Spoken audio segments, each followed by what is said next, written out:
अयोध्या को लेकर जन सामान्य में दो तरह की बुद्धिमत्ता दिख पड़ रही है। एक वो जो कहती है कि वहां जाओ पर कुछ न खरीदो, सबक सिखाओ गद्दारों को। ये पहले वाले परम बुद्धिमान और महान लोग हैं। दूसरी बुद्धिमत्ता कहती है कि हम अयोध्या हारे ही नहीं। अब कोई मुझे यह समझाए कि अयोध्या और फैजाबाद क्या अलग अलग लोकसभा सीट है। यहां तक कि अयोध्या विधानसभा क्षेत्र में भी आप मामूली वोटों से ही आगे रहे। कुल मिलाकर आप अयोध्या हारे हैं। अब उसके कारणों पर मंथन करते रहिए। सवर्ण विवर्ण प्रत्याशी, विपक्ष के द्वारा झूठ का प्रचार आदि आदि।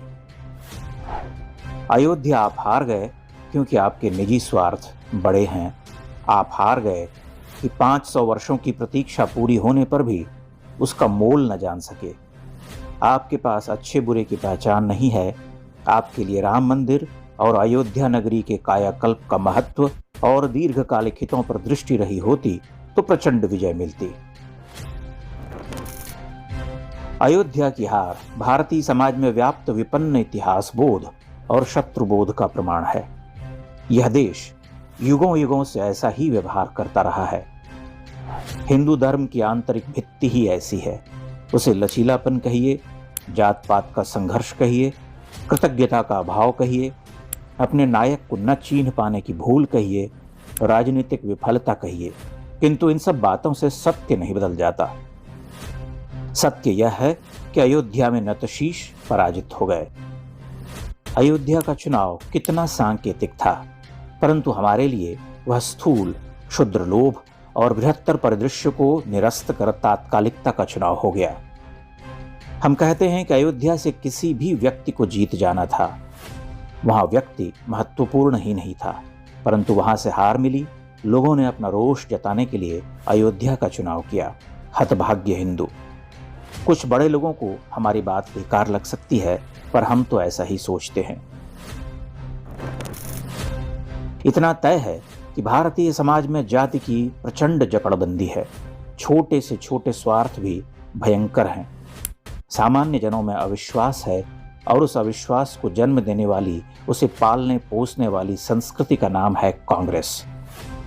कांग्रेस भारतीय समाज का विकट शत्रु है। उसने भारत के वोटरों को लोभ और स्वार्थ में ऐसा बांधा है कि वह बंधन खोलने का प्रयास करता हुआ फिर उसी से बंध जाता है। इस देश के सभी क्षेत्रीय दल कांग्रेस की सांस्कृतिक शाखाएं हैं। वही प्रलोभन और विभाजन की नीति अपनाती है। वह उन क्षेत्रीय दलों को जीत दिलाकर कांग्रेस को जीवन देता है। वह वेंटिलेटर पर जा जाकर लौट आता है और भांति भांति के कुचक्र रचकर गरजता है। इसीलिए यह संघर्ष उतना साधारण नहीं। यह सीधा सीधा धर्म और अधर्म का संघर्ष है जो लंबा चलने वाला है। निराला की प्रख्यात कविता राम की शक्ति पूजा याद आती है। फिर देखी भीमा मूर्ति आज रण देखी जो, आच्छादित किए हुए सम्मुख समग्र नभ को। ज्योतिर्मय अस्त्र सकल बुझ बुझ कर हुए क्षीण, पा महानिलय उस तन में क्षण में हुए लीन। लख शंकाकुल हो गए अतुल बल शेष शयन, खिंच गए दृगों में सीता के राममय नयन। फिर सुना हंस रहा अट्टहास रावण खल खल, भावित नयनों से सजल गिरे दो मुक्तादल। विद्वान लोग हंस सकते हैं। हम राम रावण युद्ध का प्रसंग लेकर आ गए, किंतु हर युग में राम रावण युद्ध होता है। राम स्वयं नहीं होते तो भी धर्म अधर्म के रूप में उनके ही प्रतिनिधि होते हैं। राम राज्य की कल्पना करने वाला देश अयोध्या गंवाकर उसे कैसे प्राप्त करेगा। निश्चय ही राम की आंखों से दो मुक्तादल गिरे होंगे। यह बात ध्यान में रहे कि राम मंदिर निर्माण के पश्चात अयोध्या की हार हमारे हृदय में धंसा हुआ एक शूल है, जिसे निकाल फेंकना आसान नहीं होगा। वह टीसता रहेगा।